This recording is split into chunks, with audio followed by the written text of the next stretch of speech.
Brother good morning. Good morning sister. Om Shanti. Om சாந்தி.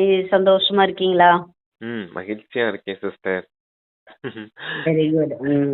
இன்னைக்கு மனசா சேவையை பத்தி ஒரு வரதானம் சூப்பரா கொடுத்திருந்தார் சிஸ்டர். சூப்பரா ம் இருந்துச்சு. ஓகே, இன்னைக்கு ஓகே. வாசிக்கலாம். அப்பாவோட மகா வாக்கியங்களை கேட்போம். ம் லைஃப்லயே அப்பா செல்ஃப் செக்கிங் பண்ண சொல்லிருக்காங்க. So welcome to self checking. ம் அதுக்கான தேதி 17/5/2025 காலை மரியே பாப்தாதா மதுபான். ம் ஓம் சாந்தி. இனிமையான குழந்தைகளே, நான் மலராகியுள்ளேனா தேக அகங்காரத்தில் முள்ளாக ஆகவில்லை தானே என தன்னைத்தான் பாருங்கள். ம் தந்தை உங்களை முள்ளில் இருந்து மலராக்குவதற்காக வந்துள்ளார் அப்படின்னு ஒரு தலைப்பு கொடுத்துருக்காங்க. ம் நான் மலராகி இருக்கேனா அப்படின்னு பார்க்கணும். தேக அகங்காரத்துல முள்ளாக மாறல தானே அப்படின்றத செக் பண்ண சொல்லியிருக்காரு. தந்தை உங்களை முள்ளிலிருந்து மலராக்குவதற்காக வந்திருக்கிறார் அப்படின்னு சொல்லியிருக்காங்க. Okay sister. கேள்வி: ம் எந்த நிச்சயத்தின் ஆதாரத்தில் தந்தையிடம் நீங்காத அன்பு வைக்க முடியும்? ம் பதில்: முதலில் தன்னை ஆத்மா என நிச்சயப்படுத்திக் கொண்டீர்கள் என்றால் தந்தையிடம் அன்பாக இருப்பீர்கள். நிராகார தந்தை இந்த பாக்கிய ரதத்தில் வீற்றிருக்கிறார் என்ற உறுதியான நிச்சயமும் இருக்க வேண்டும். அவர் நமக்கு இவர் மூலமாக, பிரம்மா மூலமாக படிப்பித்துக் கொண்டிருக்கிறார். இந்த நிச்சயம் நீங்கிவிட்டது என்றால் அன்பும் குறைந்துவிடும். ம் முதல்ல உங்களுக்கு ஆத்மா அப்படிங்கிற விஷயத்தின் மேல நிச்சயம் இருக்கணும். நான் ஆத்மா அப்படிங்கிற நிச்சயம் இருக்கணும். அப்பதான் பரமாத்மா தந்தையின் மீது அன்பும் இருக்கும் அப்படின்னு சொல்றார். அந்த நிராகார தந்தை இந்த பாக்கியரதன் பிரம்மாவின் உடல் மூலமாக நமக்கு பாடம் சொல்லி தந்து பாடம் கற்பிச்சிட்டு இருக்கார். இந்த நினைவு இருந்துச்சுன்னா கூட தந்தையின் மீது உங்களுக்கு அன்பு இருக்கும். இந்த நிச்சயம் போயிடுச்சுன்னா தான் உங்களுக்கு தந்தையின் மீது அன்பு குறைஞ்சு போயிடுது அப்படின்னு சொல்லியிருக்காங்க. Okay sister. ஓம் சாந்தி. முள்ளில் இருந்து மலராக்கக்கூடிய பகவானுடைய மகா வாக்கியம், அதாவது தோட்டக்காரரின் மகா வாக்கியம். நாம் இங்கே முள்ளிலிருந்து மலராவதற்காக வந்துள்ளோம். குழந்தைகள் அறிவார்கள். முன்னர் நாம் முள்ளாக இருந்தோம், இப்பொழுது மலராக ஆகிக் கொண்டிருக்கிறோம் என ஒவ்வொருவரும் அறிவார்கள். பதித்த பவனா வாருங்கள் என தந்தையின் மகிமையை பாடுகின்றனர். அவர் படகோட்டி, தோட்டக்காரர், பாப்பா கண்டேஸ்வரர், பாவங்களை போக்குபவர் ஆவார். பல பெயர்களை சொல்கின்றனர். ஆனால் உருவம் அனைத்து இடங்களிலும் ஒன்றாகத்தான் உள்ளது. ஞானக்கடல், சுகக்கடல் என அவருடைய மகிமையை கூட பாடுகின்றனர். முள்ளிலிருந்து மலராக்கக்கூடியவரின் மகா வாக்கியம், தோட்டக்காரனுடைய மகா வாக்கியம் அப்படின்னு சொல்லியிருக்காரு. தந்தைக்கு எல்லா இடத்துலயும் மகிமை செய்யறாங்க அப்படின்னா ஞானக்கடல், சுகக்கடல், பேரெல்லாம் எல்லாம் வித்தியாசமா இருந்தாலும் உருவம் ஒண்ணுதான். லிங்க ரூபத்துல தானே தந்தையை வழிபடுறாங்க அப்படிங்கிறத சொல்ற. இப்ப அந்த தந்தை தான் இங்க வந்திருக்கேன், உங்களை இப்ப விகாரங்கள் அப்படிங்கிற முள்ளில இருந்து விடுவிச்சு உங்களை தெய்வீக குணங்கள் நிரம்பிய மலரா மாத்துறதுக்காக வந்திருக்கேன் அப்படிங்கிறதுக்காக அதை சொல்லியிருக்காங்க சிஸ்டர். பாப்பா கட்டேஸ்வரர், தோட்டக்காரன், படகோட்டி, எல்லா விஷயமும் அப்பா சொல்லியிருக்காரு இல்லையா. தோட்டக்காரன்னா மூலையிலிருந்து மலராக்கக்கூடியவர், படகோட்டினா கலியோக கரையிலிருந்து சத்திய கரைக்கு அழைச்சிட்டு போகக்கூடியவர், பாப்பா கடேஸ்வரர்னா பாவங்களை எல்லாம் நீக்கக்கூடியவர். அந்த மாதிரி எல்லா மகிமையும் இருக்குது அப்படின்னா இந்த சங்கமயுகத்துல அவர் நமக்கு செய்யக்கூடிய காரியத்தை அப்படியே பக்தி மார்க்கத்துல அவருக்கான காரிய பேரா வச்சிருக்காங்க அப்படிங்கறத சொல்றேன். Okay sister. நாம் அந்த ஒரு தந்தையின் அருகில் அமர்ந்திருக்கிறோம் என இப்போது நீங்கள் அறிவீர்கள். முள்ளாக இருக்கக்கூடிய மனிதரிலிருந்து இப்போது நாம் மலர் போன்ற தேவதைகளாக ஆவதற்காக வந்துள்ளோம். இது லட்சியம், குறிக்கோளாகும். இப்போது ஒவ்வொருவரும் தன் மனதிற்குள் பார்க்க வேண்டும், எனக்குள் தெய்வீக குணங்கள் உள்ளனவா? நான் அனைத்து குணங்களிலும் நிரந்தரமாக உள்ளேனா? முன்னர் தேவதைகளின் மகிமைகளை பாடிக்கொண்டிருந்தனர், தம்மை முள்ளாக நினைத்து கொண்டிருந்தனர். நாங்கள் தெய்வீக குணங்கள் இன்றி தோல்வி அடைந்தவர்கள். எந்த நற்குணங்களும் இல்லை, ஏனென்றால் 5 விகாரங்கள் உள்ளன. தேக அபிமானம் கூட மிகவும் கடினமாக அபிமானமாகும். தன்னை ஆத்மா என புரிந்து கொண்டால் தந்தையிடம் மிகவும் அன்பு இருக்கும். முதல்ல தேவதைகள் எல்லாம் மகிமை செய்துட்டு இருந்தோம். அவங்க சம்பூர்ண நிர்வீகாரி அப்படின்ற மாதிரி பாடல் பாடிட்டு அவங்கள மகிமை செய்துட்டு இருந்தோம். நம்மளை தாழ்த்தி நினைச்சிட்டு இருந்தோம் அப்படின்றத சொல்றாரு பாபா. நாம முற்களா இருக்கோம், விகாரங்கள் நிரம்பியவர்களா இருக்கோம் அப்படிங்கறது மாதிரி நினைச்சிட்டு இருந்தீங்க அப்படின்னு சொல்றாரு. இப்பதான் உங்களை அந்த விகாரங்கள் அப்படிங்கிற அந்த முள்ளில இருந்து விடுவிச்சு தந்தை உங்களை தெய்வீக குணங்கள் நிரம்பிய மலரா மாத்துறேன் அப்படின்னு சொல்றாரு. Okay sister. சரி வாசிங்க. அப்படி நினைக்கணுங்கிறது கூட தெரியாம இருந்தோம். ம். அப்பா எல்லாத்தையும் அடியோட டோட்டலா மாத்தி கொடுக்குறாங்க இல்லையா? ம். மனிதருக்குள் பார்க்க வேண்டும் எனக்கு தெய்வீக குணங்கள் உள்ளனவா? தெய்வீக குணங்கள் ஒண்ணு இருக்கு, அதன்படிதான் வாழணும்ங்கிற கலிங்க குப்பையில தானே பிறந்துட்டு இருந்தோம். அதை இப்ப நமக்கு சொல்றாரு, எடுத்து வித்தியாசப்படுத்தி கட்டுறாரு. ம். மிகவும் தந்தையிடமும் மிகவும் அன்பு இருக்கும். நிராகார தந்தை இந்த சரீரத்தில் வீற்றிருக்கிறார் என இப்போது நீங்கள் அறிவீர்கள். ம். இதை நிச்சயப்படுத்தி கொண்டிருந்தாலும் கூட பிறகு நிச்சயம் உடைந்து விடுகிறது. நாம் சிவபாபாவிடம் வந்துள்ளோம் என நீங்கள் சொல்லவும் செய்கிறீர்கள். அவர் இந்த பாக்கியசாலி ரதமாகிய பிரஜாபிதா பிரம்மாவின் உடலில் இருக்கிறார். ஆத்மாக்களாகிய நாம் அனைவரின் தந்தை ஒரு சிவபாபா ஆவார். அவர் இந்த ரதத்தில் வீற்றிருக்கிறார். முற்றிலும் உறுதியாக இந்த நிச்சயம் இருக்க வேண்டும். இதில்தான் மாயை சந்தேகத்தில் கொண்டு வருகிறது. கன்யா கணவருடன் திருமணமாகும் போது அவரிடமிருந்து மிகவும் சுகம் கிடைக்கும் என புரிந்து நினைக்கிறார். ஆனால் என்ன சுகம் கிடைக்கிறது? சென்று சட்டென தூய்மையை இழைக்கிறார். குமாரியாக இருக்கும்போது தாய் தந்தை முதலான அனைவரும் தலை வணங்குகின்றனர், ஏனென்றால் தூய்மையாக இருக்கிறார். தூய்மை இழக்கும் போது அனைவருக்கும் முன்பாக தலை வணங்க தொடங்கி விடுகிறார். இன்று அனைவரும் அவளுக்கு தலை வணங்குகின்றனர். நாளை தானே தலை வணங்க தொடங்குகிறாள். தூய்மைக்கு அவ்வளவு முக்கியத்துவம் இருக்குது அப்படின்னு சொல்றாரு. கன்யா தூய்மையா இருக்கும்போது கன்யா பூஜை செய்வாங்க. யாரு சாது சன்னியாசிகள், பெரிய பண்டிதர்கள், வித்வான்கள் கூட கன்யாக்களின் கால்களை கழுவக்கூடியவர்களா, அந்த கன்யா பூஜை செய்யக்கூடியவர்களா, கன்னியர்களை வணங்கக்கூடியவர்களா இருப்பாங்க. யாரு பெரிய பெரிய பண்டிதர்கள் கூட. ஆனா கன்யாவே அதே திருமணமாகி கணவன் கிட்ட போறா, தூய்மையற்றவளா மாறுறா அப்படின்னா அப்ப எல்லார் கால்லயும் அவங்க விழ வேண்டியது இருக்கும். மாமனார் மாமியார் கால்லயும் சரி, மற்ற எல்லார் கால்லயும் விழ வேண்டியது இருக்கும் இல்லையா? தலை வணங்கி நிற்க வேண்டியது இருக்கும். தலை நிமிர்ந்த நின்ன அந்த கன்யா அப்புறம் திருமணம் ஆனதுக்கு அப்புறம் தலை குனிய வேண்டியதாயிடுச்சு. காரணம் என்ன? தூய்மையற்ற தன்மை அப்படிங்கறத சொல்றாரு. தூய்மையா இருக்கும்போது தலை நிமிர்ந்து இருக்கலாம், தூய்மையற்ற தன்மையில போகும்போது தலை குனிய வேண்டியதாயிடும் அப்படிங்கிறத சொல்லியிருக்காங்க. அப்புறம் உங்களுக்கு நிச்சயம் இருக்கணும், ஒருபோதும் நிச்சயம் அடைஞ்சிடக்கூடாது. நிச்சயம் அடைஞ்சிச்சு அப்படின்னா என்ன ஆகும்? மாயை தலைகீழான காரியங்களை செய்ய வைக்கும் அப்படிங்கிறத சொல்றாரு. உங்களுக்கு ஆத்மாங்கிறதுல நிச்சயம் இருக்கணும். நிராகார தந்தை இந்த பிரம்மா உடல் மூலமா பேசிட்டு இருக்கார், நமக்கு பாடம் சொல்லி தந்துட்டு இருக்கார் அப்படிங்கிற நிச்சயம் இருக்கணும் அப்படின்னு சொல்லியிருக்காரு. அப்பதான் இந்த நிராகார தந்தையின் மீது கூட உங்களுக்கு அன்பு ஏற்படும் அப்படின்னு சொல்லியிருக்காங்க. Okay sister. இப்போது குழந்தைகளாகி நீங்கள் சங்கமிகத்தில் புருஷோத்தமர்களாக ஆகிக் கொண்டிருக்கிறீர்கள். நாளை எங்கே இருப்பீர்கள்? இன்று இந்த வீடு, உலகம், இடம் என்னவாக உள்ளது? அதாவது வாழும் உலகம் என்னவாக உள்ளது? எவ்வளவு அழுக்காகி உள்ளது? இது வேசியாலயம் என்றுதான் சொல்லப்படுகிறது. அனைவரும் விஷத்தின் மூலம் பிறக்கின்றனர்.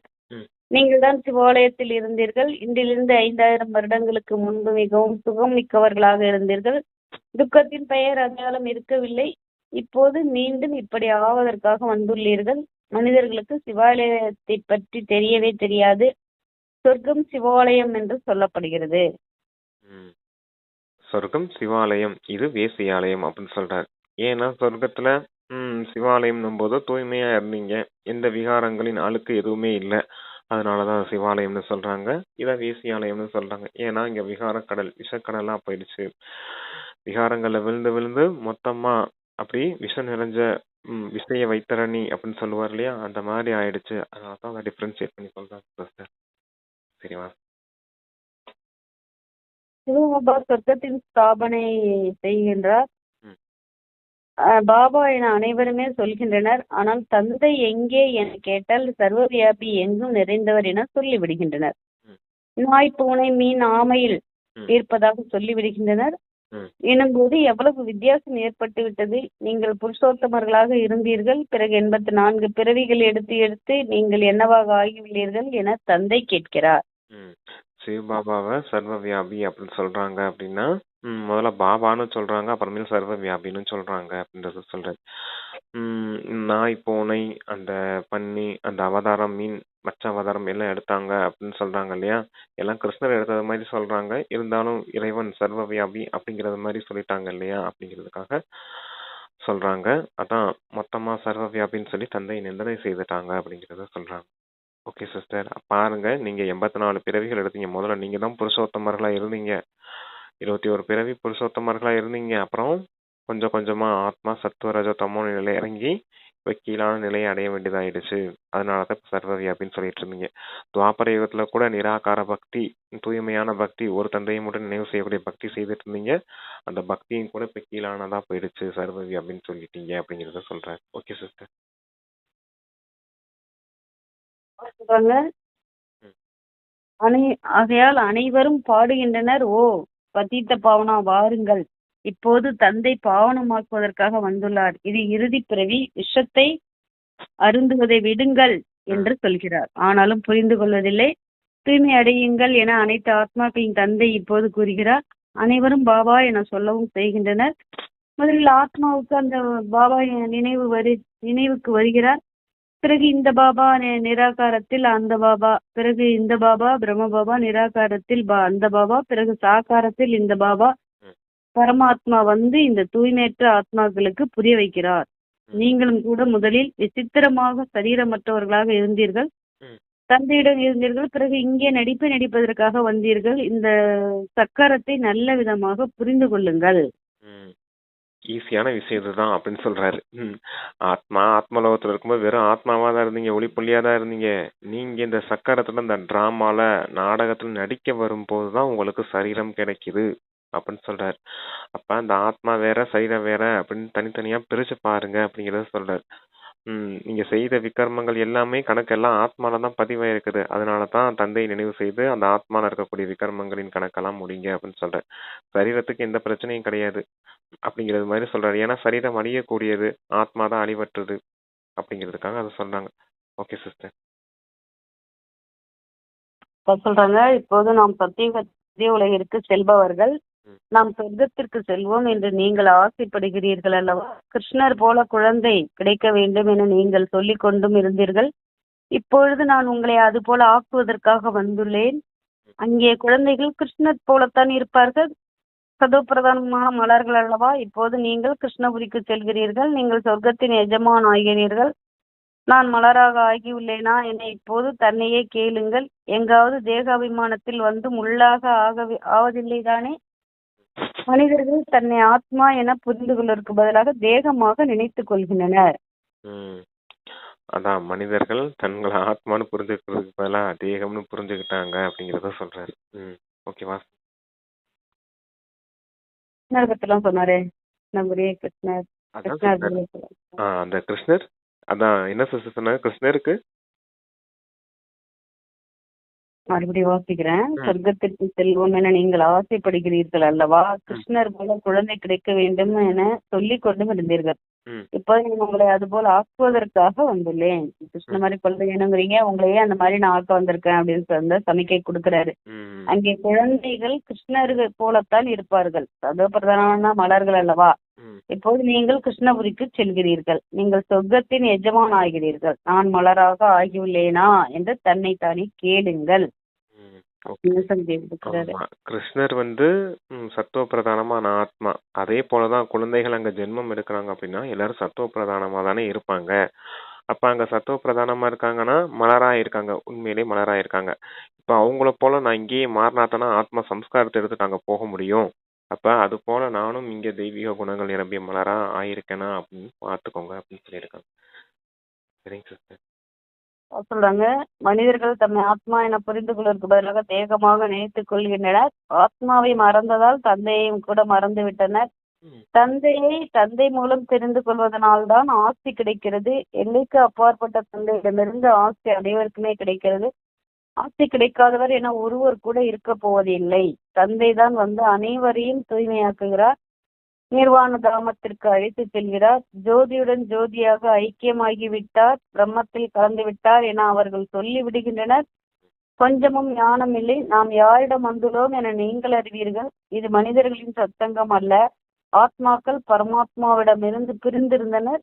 இப்போது அவருடைய சங்கம் தொடர்பு கிடைத்திருக்கிறது. உண்மையிலும் உண்மையான இந்த சத்தியமான வரிகள் சங்கம், சத்தியமானவரின் உண்மையாலும் உண்மையான இந்த சத்தியமானவரின் சங்கம் தொடர்பு 5000 வருடங்களுக்கு ஒரு முறைதான் கிடைக்கிறது.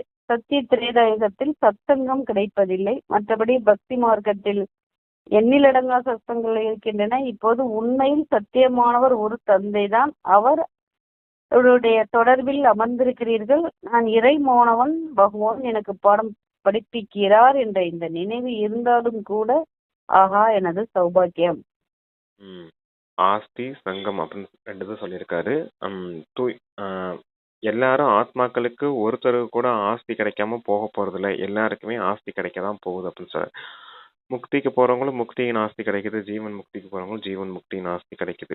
ரெண்டு பேரும் போறாங்க அப்படின்னா ரெண்டு பேரும் தூய்மையாகி தான் அந்த தூய்மையான உலகத்துக்கு போக முடியும். அப்படிங்கிறத அதை சொல்லியிருக்காங்க. ஓகே, அடுத்து வந்து ஆஸ்தி சொன்னாரு. அடுத்து என்ன சிஸ்டர் சொன்னாரு? சத்சங்கம் பத்தி சத்சங்க சொல்லியிருந்தாரு. சங்கம். ஓகே ஓகே, அதான் ரெண்டு தான். அந்த சத்தியமானவரின் சங்கம் இந்த சமயத்துல மட்டும்தான் கிடைக்குது. பக்தி மார்க்கத்துல கூட சத் சங்கம்னு சொல்லி அங்க இது பண்றாங்க, பிரச்சாரம்லாம் பண்றாங்க அப்படின்னா அது ஒன்றும் சத் சங்கம் கிடையாது, சத்தியமான சங்கம் கிடையாது. ஏன்னா அது பக்தி மார்க்கத்தின் விஷயம், ஞானத்தின் விஷயம் எதுவும் கிடையாது. பக்தியும் மொத்தமா அறியாமையில அஞ்ஞானத்துல போன காரியமாயிடுச்சு. அப்ப அது எல்லாமே பொய்யான சங்கம் தானே. சத்தியமான தந்தை தான் இப்ப வந்து உங்களுக்கு சத்தியத்தின் விஷயத்த உண்மையான ஞானம் கொடுக்கறாரு இல்லையா? இப்ப ஞானத்தின் மூலமா தானே இந்த சத்தியமானவரின் சங்கத்துல தொடர்புல வர முடியும் உங்களால. இந்த சத்தியம் உங்களுக்கு புரிஞ்சதுனால தானே நீங்களும் சத்தியமானவர்களா மாற முடியும் அப்படிங்கிறதுக்காக அதை சொல்றாங்க. ஓகே சிஸ்டர், தேவதைகளா மாற முடியும் இல்லையா அப்படிங்கிறதுக்காக சொல்றாங்க. சொல்றாங்க, நம்மளுடைய பாபா இங்கே இருக்கின்றார். அவர் தந்தை ஆசிரியர், பிறகு குருவாகவும் இருக்கிறார். 3 பாகத்தையும் இப்போது நடித்துக் கொண்டிருக்கிறார். குழந்தைகளை தன்னுடையவர்களாக ஆக்குகிறார். நினைவின் மூலமே பாவ கர்மங்கள் அழியும் என்று தந்தை சொல்கிறார். தந்தையை நினைவு செய்வதன் மூலமே பாவங்கள் நீங்குகின்றன. பிறகு உங்களுக்கு ஒளி கிரீடம் கிடைத்து விடுகிறது. இதுவும் கூட ஒரு அடையாளமாகும். மற்றபடி ஒளியை பார்க்க முடிகிறது என்றால் இது தூய்மையின் அடையாளமாகும். இருங்க, அந்த தந்தை ஆசிரியர் குரு 3 பேரும் உங்களுக்கு வந்து இந்த காரியம், தந்தையா வந்து தந்தையின் காரியம், ஆசிரியரா வந்து படிக்கக்கூடிய காரியம், குருவா வந்து ஸ்ரீமத் கொடுக்கக்கூடிய காரியம் செய்யறார். அப்புறம் நினைவின் மூலமா தான் விகர்மங்கள் விநாசமாகும். அப்பதான் தூய்மையாவீங்க. அப்பதான் உங்களுக்கு தூய்மையின் ஒளி கிரீடமும் கொடுக்க முடியும் அப்படிங்கறத சொல்லியிருக்காங்க. தூய்மைங்கிற ஒளி கிரீடத்தை யாரும் பார்க்கலாம் முடியாது, அது ஒரு அடையாளமாக காமிச்சிருக்காங்க அப்படின்னு சொல்லியிருக்காங்க. Okay sister. இது தூய்மை ஒளி கிரீடம் கிடைத்து விடுகிறது. இதுவும் கூட ஒரு அடையாளமாகும். மற்றபடி ஒளியை பார்க்க முடிகிறது என்றல்ல, இது தூய்மையின் அடையாளமாகும். இது இந்த ஞானம் வேறு யாருக்கும் கிடைக்காது. கொடுப்பவரே ஒரு தந்தையாவார். அவருக்குள் முழுமையான ஞானம் உள்ளது. நான் மனித சிருஷ்டியின் விதை ரூபமாவேன் என தந்தை சொல்கிறார். இது தலைகீழான மரம். இது கல்ப மரம் அல்லவா? முதலில் தெய்வீக மலர்களின் மரமாக இருந்தது. இப்போது முள் நிறைந்த காடாகி விட்டது. ஏனென்றால் 5 விகாரங்கள் வந்துவிட்டன. முதலில் முக்கியமானது தேக அபிமானம். அங்கே தேக அபிமானம் இருப்பதில்லை. நாம் ஆத்மா என்பது மட்டும் தெரியும். மற்றபடி பரமாத்மா தந்தையை தெரியாது. நான் ஆத்மா, அவ்வளவுதான். வேறு எந்த ஞானமும் கிடையாது. பாம்பின் உதாரணம், பிறவிகளின் பழைய காய்ந்து போன சட்டை இது. இப்போது நீங்கள் இதை விட வேண்டியுள்ளது என உங்களுக்கு புரிய வைக்கப்படுகிறது. இப்போது ஆத்மா மற்றும் சரீரம் இரண்டும் தூய்மையை இழந்துள்ளது. இது தலைகீழான கல்ப மரமா இருக்குது. தந்தை விதை ரூபமா இருக்காரு. அங்க தெய்வீக மலர்களின் தோட்டமா இருந்துச்சு. அங்க தெய்வீக குணங்களுடையவர்களா இருந்தீங்க. அங்க விகாரங்கள் எதுவுமே கிடையாது.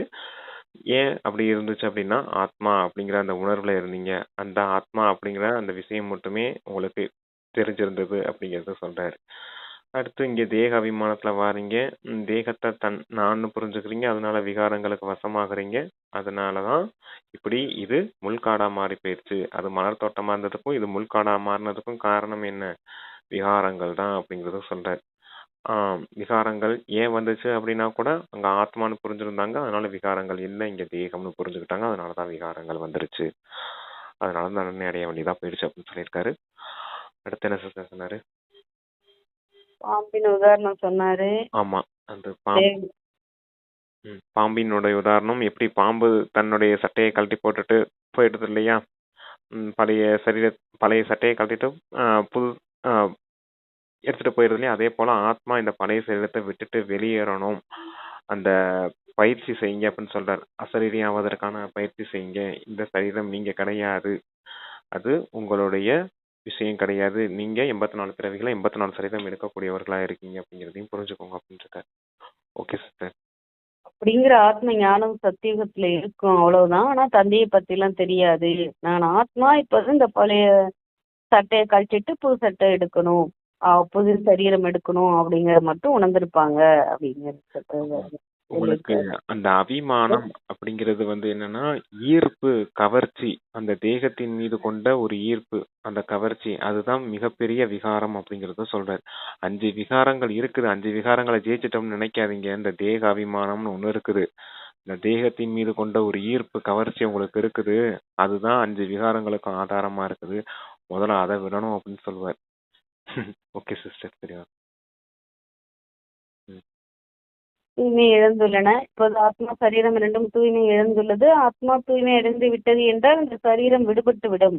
ம். ஆத்மாக்கள் அனைத்தும் ம். ஓடும். ஆத்மாக்கள் அனைத்தும் ஓடும். இந்த நாடகம் முடிவடைகிறது என்ற இந்த ஞானம் இப்போது உங்களுக்குள் இருக்கிறது.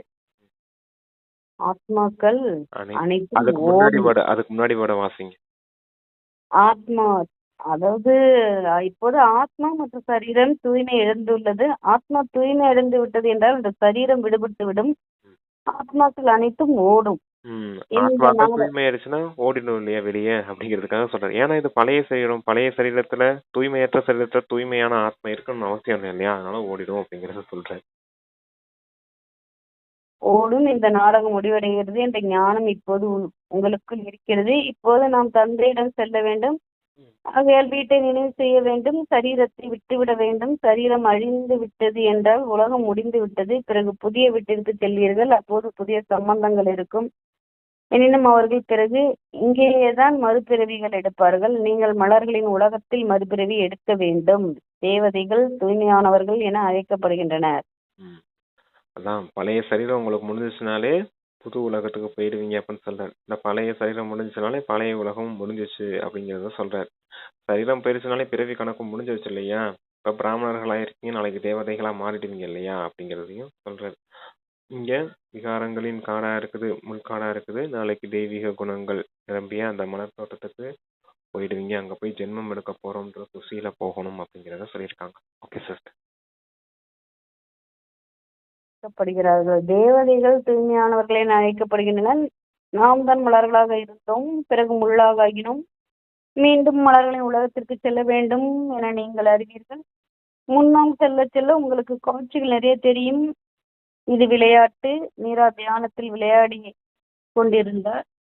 அவருக்கு ஞானம் மீரா தியானத்தில் விளையாடி கொண்டிருந்தாள். ஓகே. அவருக்கு ஞானம் இருக்கவில்லை. மீரா வைகுண்டத்திற்கு ஏதும் செல்லவில்லை. இங்கேயேதான் எங்காவது இருப்பார். இந்த பிராமண குலத்தை சார்ந்தவர் என்றால் இங்கேயேதான் ஞானம் எடுத்திருப்பார். நடனமாடினால் போதும் வைகுண்டத்திற்கு சென்று விடுவார் என்பது அல்ல. அப்படி நிறைய பேர் நடனமாடி கொண்டிருந்தனர். தியானத்தில் சென்று பார்த்து விட்டு வந்தனர். பிறகு சென்று விகாரிகளாகி விட்டனர். ஏறினால் வைகுண்ட ரசம், விழுந்தால் அதல பாதாளத்தில் என்று பாபா பயத்தை ஏற்படுத்துகிறார். ஞான யோகத்தை கற்றீர்கள் என்றால் நீங்கள் வைகுண்டத்தின் எஜமானராக முடியும். அதான் திருஷ்டி பார்க்கறதுனால எந்த பிரயோஜனமும் கிடையாது அப்படிங்கறதுக்காக சொல்றார். ஞானம் யோகத்தினால மட்டும்தான் வைகுண்ட ரசத்தை அடைய முடியும் அப்படின்னு சொல்றார். வைகுண்டத்துக்கு போய் சேர முடியும் அப்படிங்கிறார். மீரா காட்சி பார்த்தாங்க, கிருஷ்ணனுடைய டான்ஸ் பண்ணாங்க, ராசலீலை பண்ணாங்க. அவங்களுக்கு கனவுல காட்சியா கிடைச்சது. கனவுல இல்ல, அவங்க காட்சி பார்த்தாங்க அப்படின்னா அவங்க வைகுண்டத்துக்கே போய் சேர்ந்துட்டாங்க அப்படின்னு கிடையாது அப்படிங்கிறார். ஞானம் யோகம் இல்லாம யாரும் சொர்க்கத்துக்குள்ள போக முடியாது அப்படிங்கிறத சொல்றார். இங்கேயும் கூட பாருங்க, காட்சி பார்த்தவங்க அந்த கிருஷ்ணனுடைய நடனம் ஆடினவங்க எல்லாரும் இருந்தாங்க இல்லையா யஜ்யத்துல கூட. அப்ப இப்ப எங்க போயிட்டாங்க? எல்லாரும் விகாரிகளா மாறிட்டாங்க, தந்தையின் கையை விட்டு போயிட்டாங்க அப்படிங்கிறத சொல்றாரு. இந்த திருஷ்டி பார்க்கறதுனால எந்த ஒரு பிரயோஜனமும் கிடையாது. ஞானம் யோகத்தின் பயிற்சி அவசியம். அதன் மூலமா தான் சொர்க்கத்தின், அதாவது வைகுண்டத்துக்கு போய் சேர முடியும் அப்படின்னு சொல்றாரு. ஈஸியா புரிஞ்சுக்கோங்க. இப்படி அப்படின்னா ஞானத்தினால புத்தி தூய்மை அடையும், புத்தி ஷார்ப் ஆகும், புத்தி வலிமை அடையும், புத்தி பலம் அதிகரிக்கும் ஞானத்தின் மூலமா.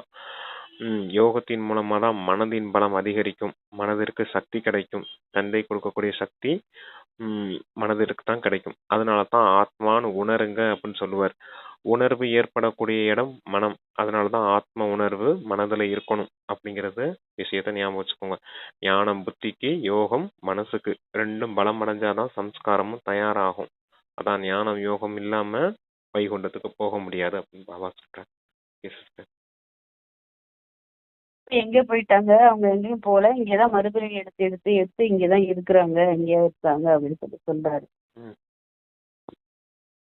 அதாவது இந்த பிராமணத்தை சேர்ந்தவரா இருந்தா இங்கதான் ஞானம் எடுத்துட்டு இருப்பாரு ம். அப்படின்னு அந்த மீராவை பத்தி ஒரு புரிய வச்சிருக்காரு நமக்கு அப்பா.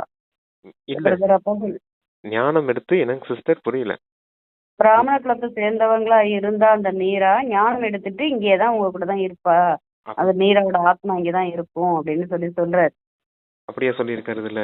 ஆமா சொல்லியிருக்காரு. ஓகே ஓகே சரி. இல்ல மீரா வந்து பக்தி மாலையில வரக்கூடியவங்க, அவங்க ஒருபோதும் ஞான மாலையில வரமாட்டாங்கல்ல சொல்லுவாரு. சரி ஓகே சார். இங்க சொல்லியிருக்காரு அவருக்கு ஞானம் ம். ம், பிறகு முள்ளாக எல்லாம் உங்களுக்கு காட்சிகள் இருக்கவில்லை, இங்கேதான் எங்காவது இருப்பார். ஞானம் இருக்கவில்லை, அவருக்கு ஞானம் இருக்கவில்லை, மீரா வைகுண்டத்திற்கு ஏதும் செல்லவில்லை, இங்கேதான் எங்காவது இருப்பார். இந்த பிராமணத்தை சார்ந்தவர்கள் வைகுண்டத்துக்கு என்ன ஞானம் போகல. எடுத்திருப்பார். வைகுண்டத்துக்கு போகல, இங்கதான் இருப்பாங்க. அடுத்து என்ன பிராமண குலம் ஞானம் எடுத்திருப்பார். அதாவது இந்த பிராமண குலத்தை சார்ந்தவர் என்றால் இங்கேதான் ஞானம் எடுத்துட்டு இருப்பார் அப்படின்னு சொல்றாரு. ம். ம். அப்ப சொல்றாங்க தந்தையை விட்டு விட்டால் விகாரம் என்ற சாக்கடையில விழுந்துருவீங்க. அதாவது தந்தையோட நினைவு இருந்தாதான் நம்ம வந்து தெய்வீக குணங்களோட இருப்போம். தந்தையை விட்டுட்டோம்னா நம்ம அந்த கழிவு சாக்கடையில வந்து விழுந்துருவோம் அப்படின்னு சொல்லி சொல்றாரு அப்பா. ஆச்சரியப்படும்படியாக தந்தையோடராகி கேட்டு மற்றவர்களுக்கு கூறி பிறகு ஓடியே விடுகின்றனர். அந்த மாதிரி இருந்தவங்க எல்லாம், தந்தையோட நினைவுல இருந்தவங்க எல்லாம் இப்ப என்ன செஞ்சுட்டாங்க, யஜ்யத்தை விட்டே போயிட்டாங்க. ஆகா மாயா வந்து அவ்வளவு பலமா நமக்கு அடி கொடுத்து நம்மள விழ வச்சிருது அப்படிங்கிற சனிக்கு அப்பா கொடுக்குறாங்க. இப்ப இருந்து நீங்க ஸ்ரீமத் படி தேவதையாகின்றீர்கள். ஆத்மா மற்றும் சரீரம் இரண்டுமே உயர்வானவையாக இருக்க வேண்டும் அல்லவா? ரெண்டும் உயர்வா இருக்கணும். ஆத்மாவும் உயர்வா இருக்கணும், விகாரமற்ற இருக்கணும். விகார குணங்கள் ஆத்மால இருக்கக்கூடாது. சரீரமும் நல்ல உயர்வா இருக்கணும்.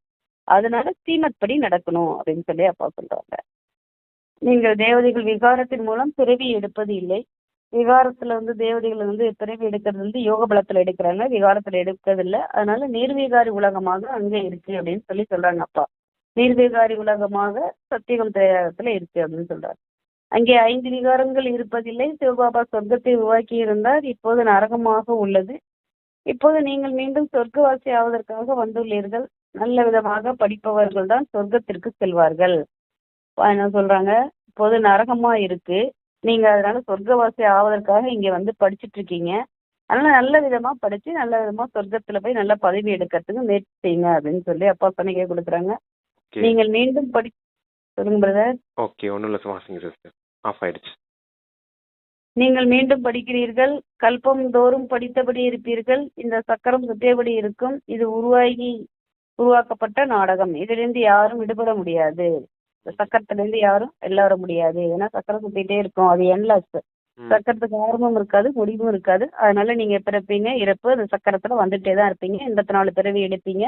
திரும்ப கலியுக கடைசியில வந்து இது மாதிரி பிராமண குறை எடுப்பீங்க, வீட்டுக்கு வருவீங்க, திரும்ப சொர்க்கத்துல பிறவி எடுப்பீங்க அப்படின்னு அந்த சக்கரத்தை வந்து சுற்றியபடி இருக்கும் அப்படின்னு சொல்லி அப்பா சொல்லியிருக்காங்க. இது உருவாக்கப்பட்ட நாடகம். இதுல இருந்து யாரும் விடுபட முடியாது. எதையெல்லாம் பார்க்கிறீர்களோ கொசு பறந்து, அதாவது இந்த சக்கரத்துல இருந்து யாரும் விடுபட முடியாது. ஒரு கொசு 5-6 வருஷத்துக்கு முன்னாடி இந்த நேரத்துல அந்த புழுப்பூச்சிகள் கூட விட்டு போக முடியாது அப்படிங்கிறாரு அப்பா. பறந்துச்சுன்னா அது திரும்ப கல்பத்திற்கு பிறகும் அதே மாதிரியே பறக்கும். இதை புரிந்து கொள்வதில் மிகவும் நல்ல புத்தி தேவை. இதை நல்ல விதமா புரிஞ்சுக்கணும் அப்படின்னு சொல்றாங்க அப்பா. இந்த படப்பிடிப்பு ஷூட்டிங் நடந்தபடி இருக்கும். இது கர்மக்ஷேத்திரமாகும். இங்கே பரந்தாமத்திலிருந்து நடிப்பதற்காக வந்திருக்கிறோம். இந்த ஷூட்டிங் நடந்துகிட்டே தான் இருக்கும். 5000 வருஷம் ஷூட்டிங் வந்து ஃபிக்ஸ்டு. அதே சக்கரம் சுத்திக்கிட்டே தான் இருக்கும். அதனால இங்க பரந்தாமத்திலிருந்து நடிக்கிறதுக்காக வந்திருக்கோம் அப்படிங்கிறது உங்க புத்தியில ஓடிக்கிட்டே இருக்கணும்.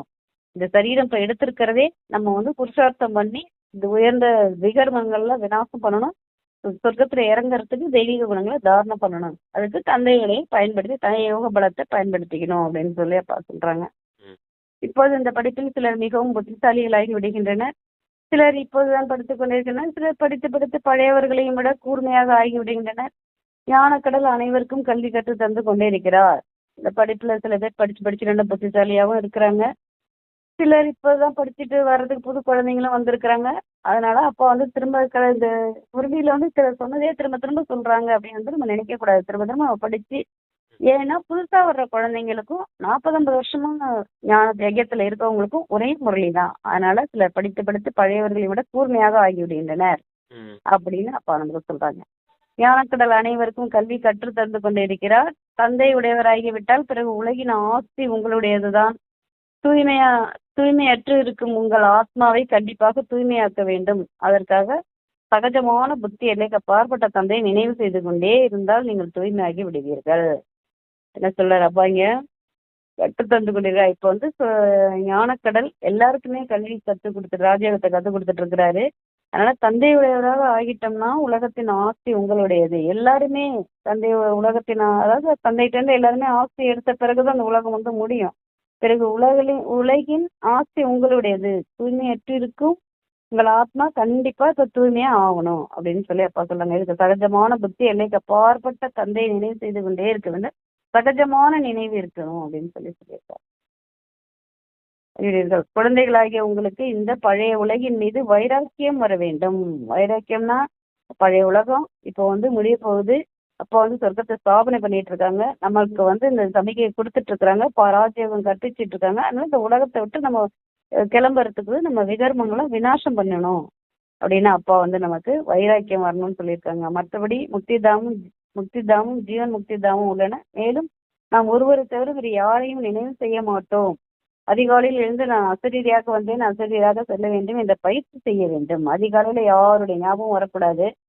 அசரீரியா உலகத்திலிருந்து வந்தோம், அசரீரியா இப்ப போகணும். அதே போல தூய்மையா அப்பாவை நினைச்சு நம்மளுடைய ஆத்மா வந்து தூய்மை பண்ணிக்கணும், விகர்மங்கள்லாம் விநாசம் பண்ணிக்கணும் அப்படின்னு சொல்லி சொல்றாரு. பிறகு எந்த தேகதாரியையோ நாம் ஏன் நினைவு செய்ய வேண்டும்? அதிகாலை அமிர்தலில் இருந்து தனக்குள் இப்படியாக பேசிக்கொள்ள வேண்டும். தேகதாரியை நினைவு செய்வதில் ஒன்றும் புண்ணியம் கிடையாது. அதனால இப்படியா செல்ஃப் டாக்கிங் கொடுத்து அப்பாவோட பேசிட்டு இருங்க. அதிகாலை அமிர்த வேலை என சொல்லப்படுகிறது. ஞானக்கடலிடம் ஞான அமிர்தம் உள்ளது. ஆக ஞானக்கடல் சொல்கிறார் அதிகாலை நேரம் மிகவும் நல்லது. அப்பாவை நினைக்கிறதுக்கு அதிகாலை நேரம் மிகவும் நல்லது. ஏன்னா ரொம்ப அமைதியா இருக்கும். சதோப்பிரதானமான அந்த ஒரு நேரத்துல நம்ம அப்பாவை நினைக்கும் போது நமக்கு எந்த டிராபிக் சிக்னல் கிடைக்கும், கரெக்டா சிக்னல் வந்து கிடைக்கும். அதே போல உங்க நினைவுகள் நேரா அப்பாவை போய் சேர்றதுக்கும் அந்த நினைவு அலைகளும் நல்ல பயணம் பண்ணும் அப்படிங்கறத அப்பா நமக்கு சொல்றாங்க.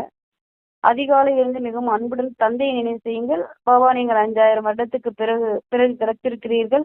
இப்போது தந்தை கூறுகிறார், என்னை நினைவு செய்தீர்கள் என்றால் பாவங்கள் நீங்கிவிடும். ஸ்ரீமத் படி கண்டிப்பாக சதோ பிரதானமாக ஆக வேண்டும். ஸ்ரீமத் படி ஆகணும் கண்டிப்பா. அதனால என்ன நினைக்கணும்?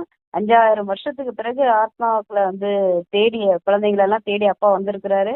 திரும்ப அதே மாதிரி சதோபிரதமான உலகத்திற்கு அழைச்சி செல்வதற்காக ராஜயோகம் கற்பிச்சுட்டு இருக்கிறாரு. இதே போல செல்ஃப் டாக்கிங் பண்ணி கண்டிப்பா என்ன நினைவு பண்ணிட்டே இருக்கணும் அப்படின்னு சொல்றாரு. ஆக தந்தையை நினைவு செய்யும் பழக்கம் ஏற்பட்டு விட்டது என்றால் குஷியில் அமர்ந்திருப்பீர்கள்.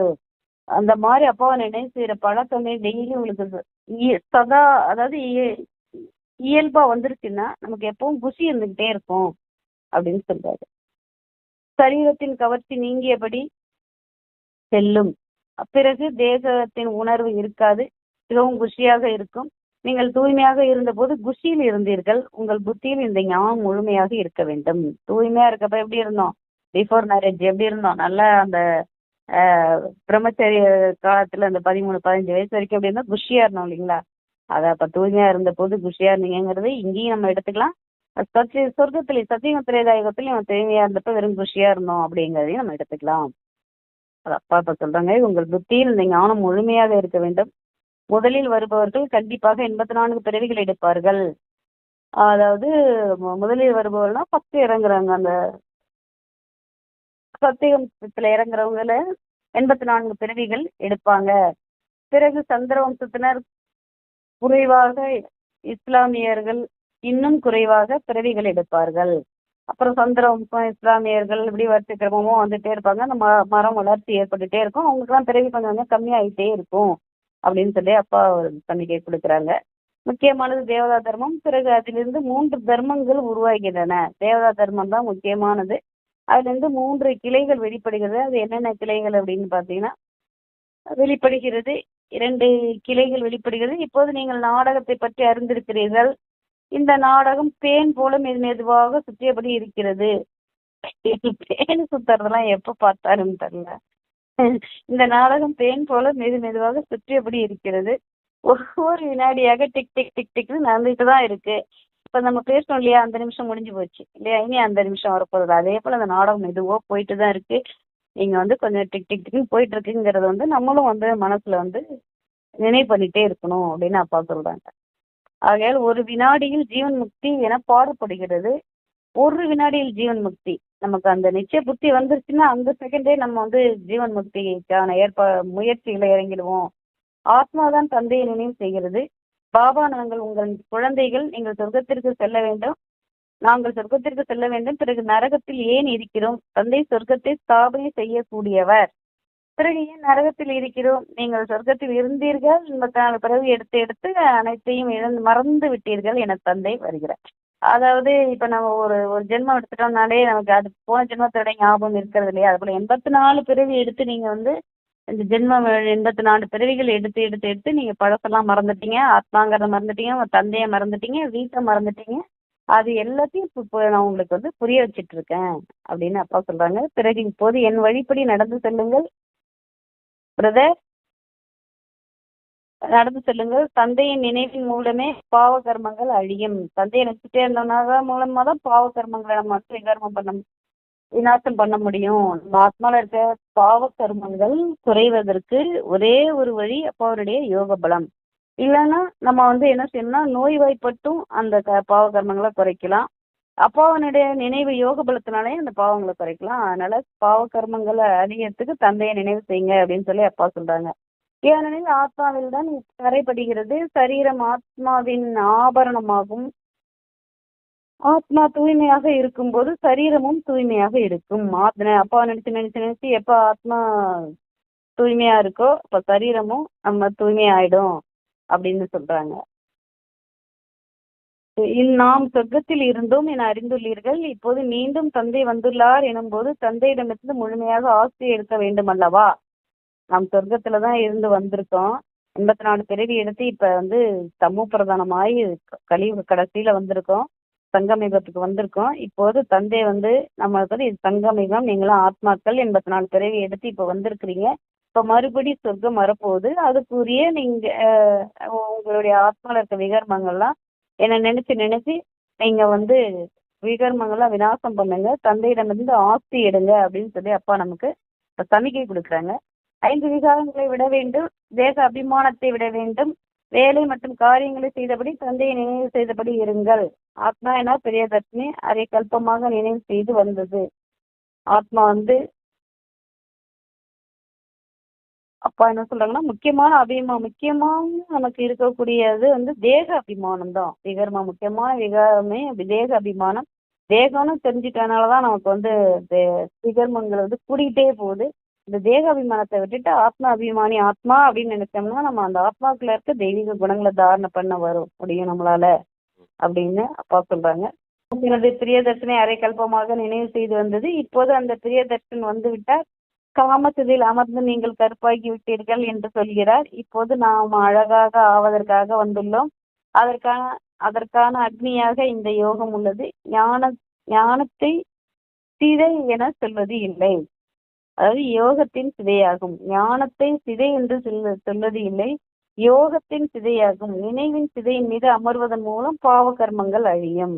அது ஞானத்தை சிதை என்று சொல்வதில்லைன்னு அப்பா சொல்றாங்க. யோகத்தின் சிதையில வந்து உட்காரும்போது தான் நம்முடைய பாவ கர்மங்கள் அழியும். இப்போது நாம் அதற்காகத்தான் வந்துள்ளோம். ஞானம், நாலேஜ், மெய்யறிவு என சொல்லப்படுகிறது. தந்தை உங்களுக்கு சிருஷ்டியின் முதலீடு கடைசி ஞானத்தெல்லாம் சொல்லி கொடுத்துட்டு இருக்கிறாரு. அதெல்லாம் நம்ம உயர்ந்ததிலும் உயர்ந்த தந்தை நமக்கு பிரம்மா, விஷ்ணு, சங்கர் என்ற சூரிய வம்சத்தினர், சந்திர வம்சத்தினர், அதன் பிறகு தர்மங்கள், உபகதைகள் எல்லாத்தையும் நமக்கு இப்போ புரிய வச்சிட்டு இருக்காரு அப்படின்னு சொல்லி அப்பா சொல்றாங்க.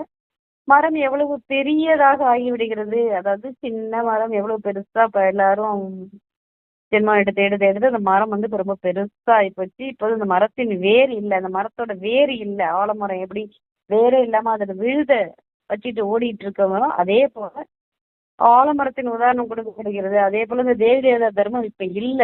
அதுல இருந்து கீழே அதுக்கு பிறகு வந்த தர்மங்கள்லாம் இப்ப ஓடிட்டு இருக்கு.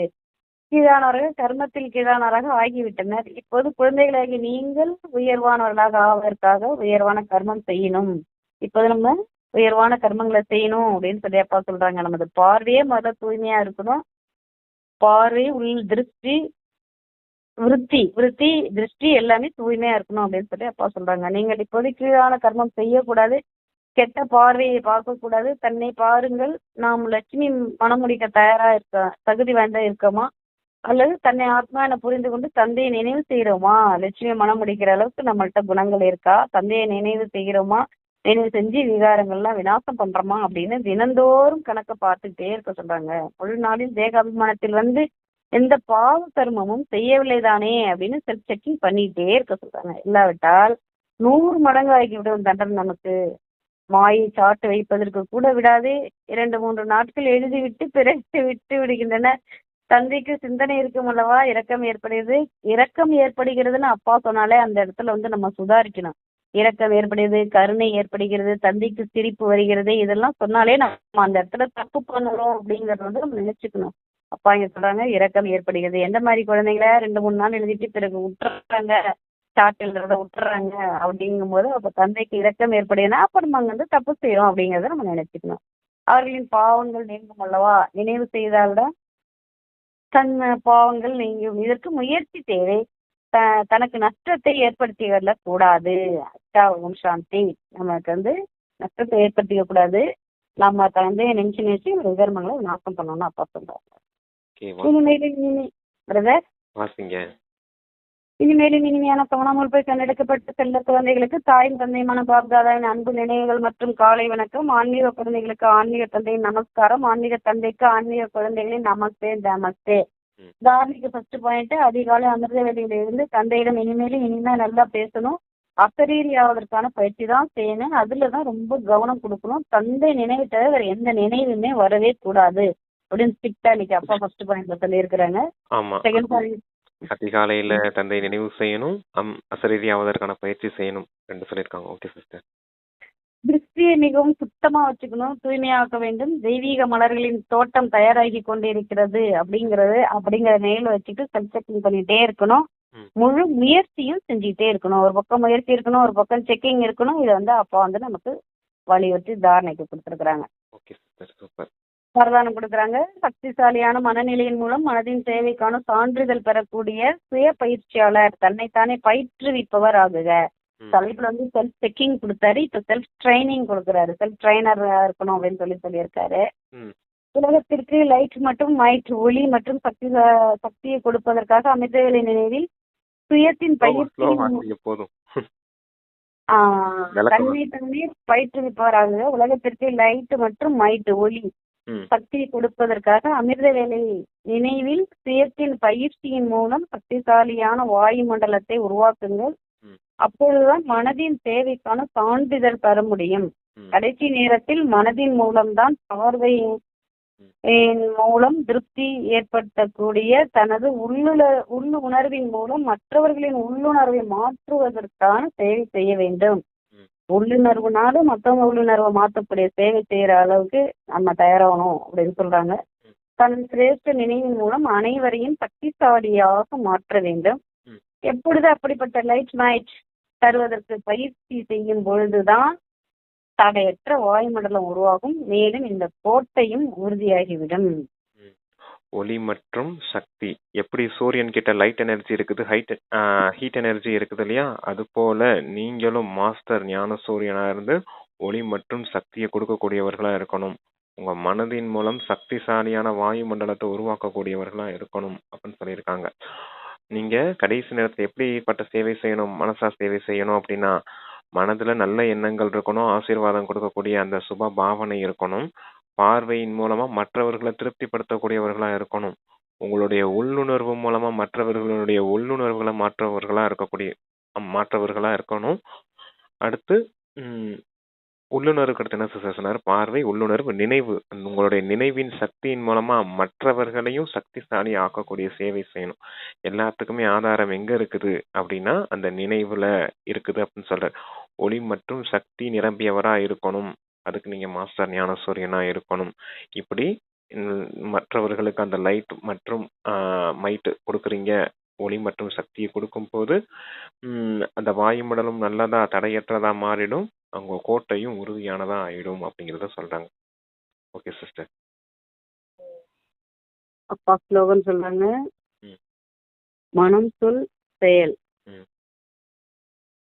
பிரதர் எடுத்து மனம் சொல் செயல் மூலம் சேவை மனம் செய்யப்படும். சொல் மனம் சொல் செயல் 3 விதமான சேவை ஒன்றாக இணைந்து செய்யக்கூடியவர் தான் புத்திசாலிகள். ம். சென்சிபிள் சோல் ம். does 3 types of service at the same time ம். through thoughts, words and actions. Sensible soul ம். புத்திசாலி யாருன்னா 3 types of service at the same time, ஒரே நேரத்துல 3 டைப் ஆஃப் சர்வீஸ் பண்ணுவாங்க. எதன் மூலியமா? எண்ணம், சொல், செயல் எல்லாத்துலயுமே மூலியமா.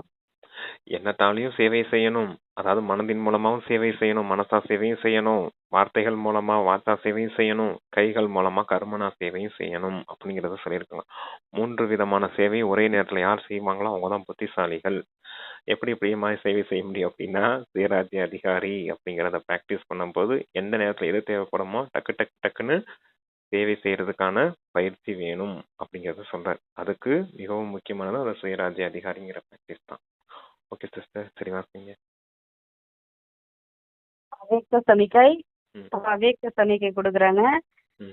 ஆன்மீக ஆளுமை மற்றும் தூய்மை என்னும் தனித்தன்மையையும் கையாளுங்கள். நொடியில் முக்தி, ஜீவன் முக்தியின் ஆஸ்தியை அடையுங்கள் என்று சவால் விடுவார்களோ அதை நடைமுறையில் கொண்டு வருவதற்கான சுயமாற்றத்திற்கான வேகத்தை நொடியில் சென்று அடைந்துள்ளீர்களா? மற்றவர்களையும் மாற்றம் செய்ய வேண்டும். பிரம்மகுமார் என்றால் உள்ளுணர்வு, பார்வை, செயல் மற்றும் வார்த்தைகளின் மாற்றம். அதன் கூடவே தூய்மையின் பர்சனாலிட்டி, ஆன்மீக ராயல்டி அனுபவம் செய்ய வையுங்கள்.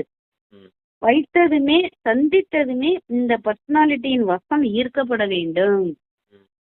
முக்தி, ஜீவன் முக்திக்கான ஆஸ்தி இங்க கிடைக்குது அப்படின்னு சொல்றீங்க அப்படின்னா அதற்கேற்ற அனுபவம் அவங்கள செய்ய வைக்கணும் இல்லையா அப்படிங்கறத சொல்றாரு. அதுக்காக நடைமுறையில உங்களுடைய சுய மாற்றம் தெரியணும் அப்படிங்கறத சொல்றாரு. பிரம்மா குமாரிகள்னா எப்படி இருக்கணும்?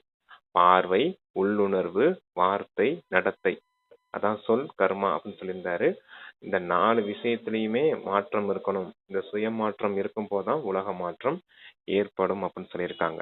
அவங்க உங்களை சந்திக்கும் போதே உங்களுடைய தூய்மை, அந்த தூய்மையின் பர்சனாலிட்டி அவங்களை ஈர்க்கணும் அப்படின்னு சொல்றாரு. பார்வை, உள்ளுணர்வு, வார்த்தை, நடத்தை, இது கூடவே அந்த தூய்மையின் பர்சனாலிட்டி, ஆன்மீக ராயல்டி அவங்கள கவர்ந்து இழுக்கணும் அப்படின்னு சொல்றாரு. அப்பதான் அந்த சுய மாற்றத்தின் நீங்க செய்த உங்களுக்குள்ள நடந்த அந்த சுய மாற்றத்தின் மூலமா மற்றவர்களுக்கும் இவங்கள போல நாமளும் மாறணும் அப்படிங்கிற அந்த தூண்டுதல் ஏற்படும் இல்லையா அப்படிங்கிறதுக்காக பாபா சொல்றாரு. இவங்கள போல நாமளும் அந்த முக்தி, ஜீவன் முக்தியை ஆசை அடையணும் அப்படிங்கிற ஆர்வத்தை தூண்டணும் அப்படின்னா அந்த தூய்மையின் பர்சனாலிட்டி மிகவும் அவசியமானதா இருக்குது அப்படின்னு சொல்லியிருக்காரு பாபா இன்னைக்கு. பாபாவுக்கு நன்றி. அருமையான முரளி கொடுத்த பாபாவுக்கு நன்றி. ஓம் சாந்தி. படிக்கும் உள்ளங்கள் அனைவருக்கும் நன்றி. Okay, thank you sister. Om Shanti. Thank you Baba.